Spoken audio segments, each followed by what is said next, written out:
All right, welcome back. Good vibes. Ellie, one speed. Good to see you guys. Here's what's going on. Let's talk about this right now because it's important. This affects everybody in markets, regardless of whether you're in stocks and crypto. The lawsuit between Ripple and the SEC may be over for now. We shall see exactly how this goes. The SEC has finally admitted that crypto asset security, as they like to call it, is a term that they made up. And that to prove that a crypto asset security is an investment contract, the SEC needs evidence of a bundle of contracts, expectations, and understandings. It sounds to me like they need to find out that there's hopes and dreams and promises in the crypto asset security for it to actually be a security. Look at this.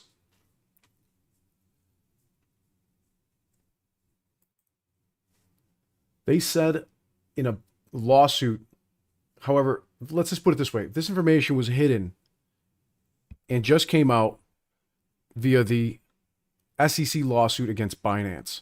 And they said the Securities Exchange Commission regrets any confusion it may have invited by falsely and repeatedly stating that tokens themselves are securities. Basically, this is a remarkable representation in a footnote number 6 of the SEC's amended complaint against Binance Securities, the broker-dealer, the crypto brokerage.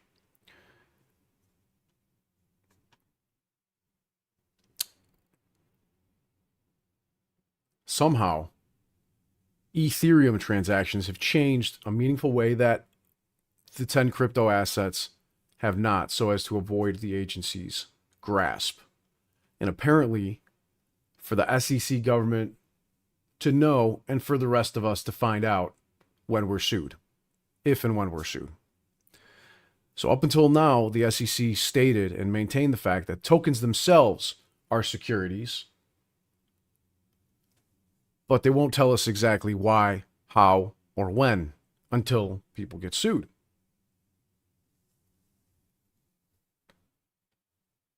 I mean, this is really clear here what's going on. Well, let's put it this way. It's pretty fuzzy, but it's also very clear, at least according to the Securities Exchange Commission.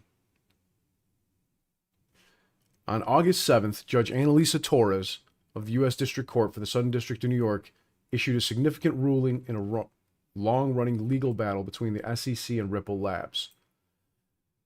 Long story short, they found that they need to pay a $125 million civil fine after initially suing Ripple for over $2 billion, ladies and gentlemen.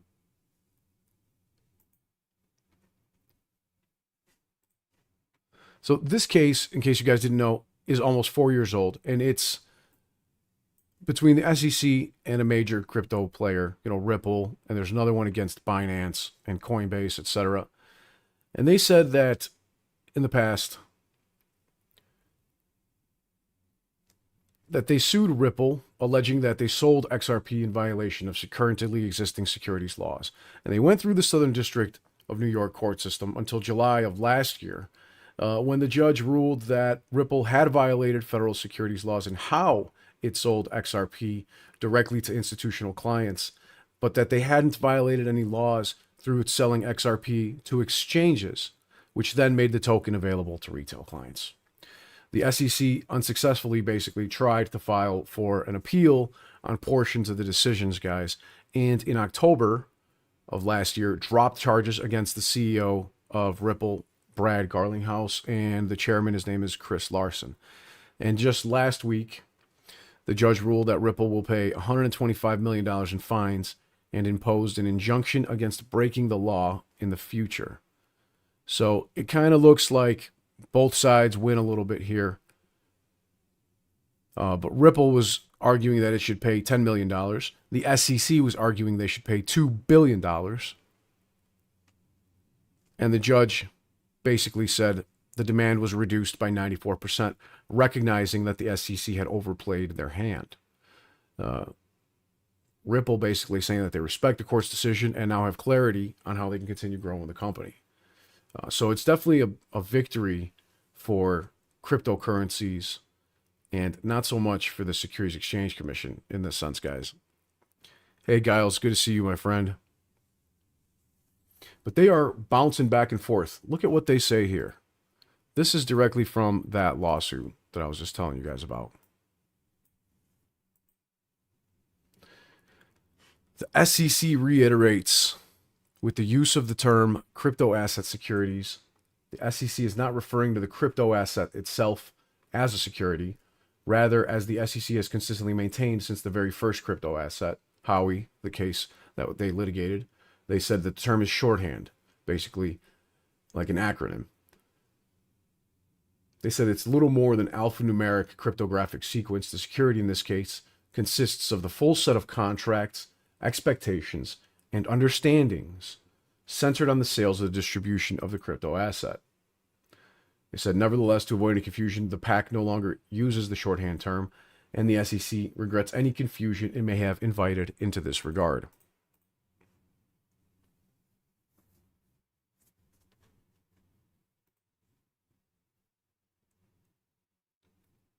They're alleging here that there was crime and no crime committed at the same time.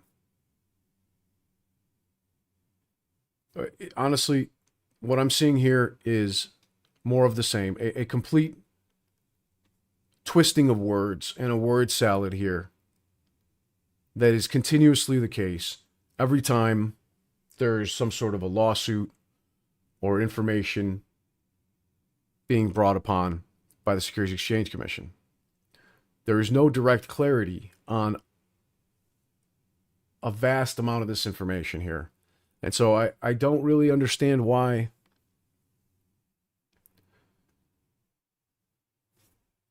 the SEC has been able to go after so many of these companies.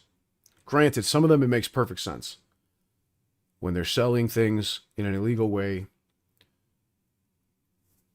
But the way that the SEC has been stating things has been extremely confusing from day one. And it almost feels like they knew that XRP was never a security and that this was being done for the purposes of slowing down its implementation across the board. Now, I know a lot of people may not know this, but let's talk briefly about Bitcoin. You guys may know that it was implemented by or created by somebody named Satoshi Nakamoto, right? Satoshi Nakamoto. That's a Japanese name, if you will. And if you state it in the way that it would be stated in Japan, would be last name first, first name last.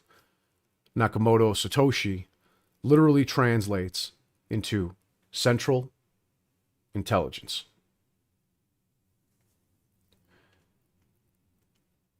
Kind of giving you an idea that the CIA has been ahead of this all along. And basically the judge here in this case against Ripple found that there were and weren't violations committed. That there was a retail sales exemption, and that the sale of XRP on the secondary markets to retail did not constitute securities transactions. But the institutional sales of XRP violated federal securities laws, that they were deemed to be investment contracts, and that they failed to register them with the Securities Exchange Commission. Again, the judge also rejected the SEC's request for disgorgement because institutional investors did not appear to suffer any monetary harm in these cases.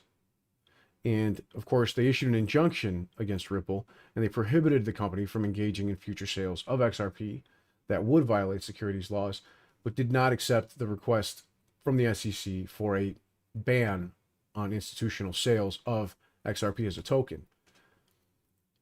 So basically, Ripple gets to continue operations, especially in retail, without the uncertainty of the SEC's case hanging over its activities, says JD Supra in their legal news here. And all in all, I would say for Ripple Labs and XRP as a crypto is very bullish. It's definitely a good sign for cryptocurrencies and the ability for retail investors to invest in it. So basically, Ripple can't continue to sell it to institutions, but they can sell it to retail investors. And so that's where the whole problem lies. Stuart here from Ripple posted the new Securities Exchange Commission logo. A pretzel of words and contradictions. Because that's repeatedly what we're seeing. As much as I really want to support the Securities Exchange Commission, I want to see them take down the bad guys. I want to see them take down the market manipulators, whether it's stocks, crypto, anything related to finance whatsoever, because we need protection as retail investors. But up until now, I must say that as a retail investor, I don't exactly feel protected in the way that things have been implemented through the SEC. And that's definitely scary to say as a retail investor.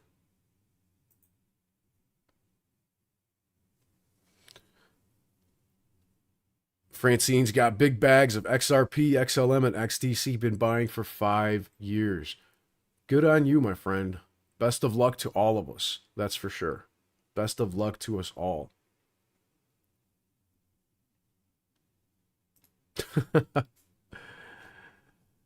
Shane, I agree, and Doug says, thank you for your work and keeping us all updated. I'm glad to do it, my friend. I wish there was some more clarity here, that we could know, okay, this is security and this is not. But the reality of the matter is that the Securities Exchange Commission has been giving us very mixed signals all along. And the Securities Exchange Commission in the lawsuit literally claimed that in the first paragraph of their lawsuit and their complaint against Ripple, that XRP itself is a security. So they're claiming in the Ripple lawsuit that XRP itself is a security. And then they're claiming in the Binance lawsuit that XRP itself is not a security. What the living fuck is going on here? Here it is right here, in which they state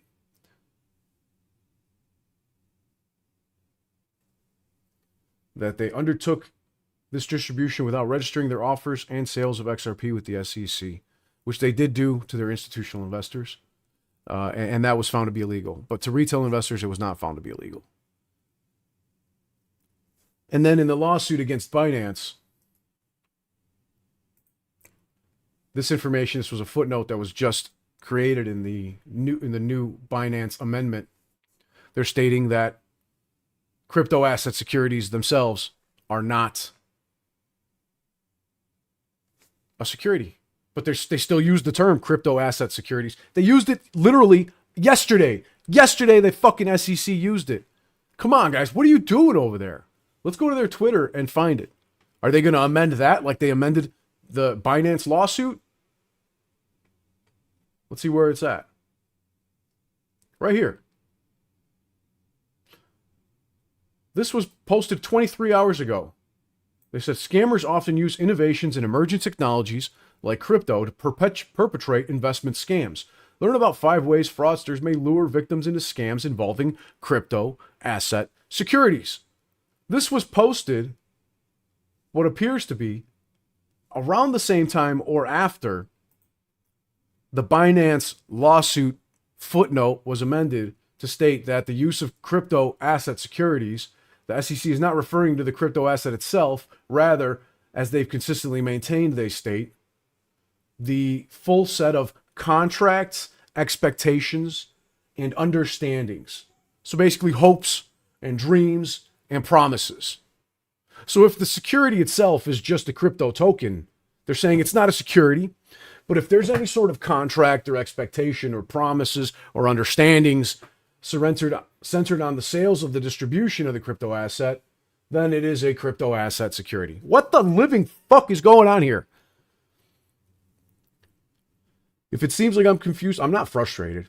I'm just ridiculously confused by what the Securities Exchange Commission is trying to state with this word salad. In one lawsuit, they're stating one thing. In the other lawsuit, they're stating the exact opposite. Does that make any fucking sense to you? Does that make any sense to you? Be honest with me, guys. Gary, Doug, welcome to the channel, my friend. Doug, I've got no comment on that, but Doug says, we need Trump just to fire Gary Gensler on day one. Sick of all the smoke and mirror BS. I've been trying for a long time to support Gary Gensler and the Securities Exchange Commission. I've even come out publicly and stated many, many different times. I even said this to the Robert Kennedy Jr. political campaign when they came to me, as well as some other investors, some other retail investors that are highly knowledgeable in this industry. Told them that the Securities Exchange Commission needs more money to pay their attorneys and their employees more so that they're not pilfered and poached by large hedge funds, family offices, and other, people, entities in the securities industry. Because right now, they might be getting $150,000 from the SEC, maybe $250,000 for the highest paid in the Securities Exchange Commission, and hedge funds can easily pay them $500,000, $1 million, $2 million, $3 million in salary plus bonuses to come work for them. So it definitely gives people the opportunity and the willingness and the enticement to help craft securities laws and lawsuits to help short hedge funds, family offices, market makers, prime brokers, banks, etc., clearinghouses, and then leave the Securities Exchange Commission or the CFTC after they've done that and go work for that hedge fund. And that's definitely a major, major problem with markets that we're currently seeing. And again, I'd love to continue to support the Securities Exchange Commission in what they're doing. But for them to even say that they regret any confusion it may have invited when they repeatedly stated that crypto tokens themselves are securities is a huge, huge problem and a contradiction and a word salad unlike any I've ever seen. So I'll leave you with that, guys. I'll be back for another live stream tomorrow. I think I'm gonna do a live stream tomorrow with Aaron from AMC for All. We're gonna be talking about, we're doing a new podcast called Cash and Capital. Capital in the terms of the United States capital. So be on the lookout for that. I'll post a link to it here. Ellie says they will appeal the XRP decision on October 6th, probably by the deadline, to just drag everything down in time. But once XRP is unleashed, that's it. And they may just do that. The SEC may just do that. I'm not sure exactly what their plan is right now, especially with the election coming up so soon and there being so much uncertainty in financial markets, crypto markets, the economy, and the political agendas that are currently being seen. But we're going to talk about it more tomorrow on a new podcast that I'll be starting on a new channel here. It won't be on this channel. It'll be on a channel called Cash and Capital, but you bet your ass that I will be sharing a link here with you guys so you guys can catch it live. Cheers, my friend. Have a great weekend. I wish you peace and wealth. We're going to be filthy effing rich. Have a great one, my friends.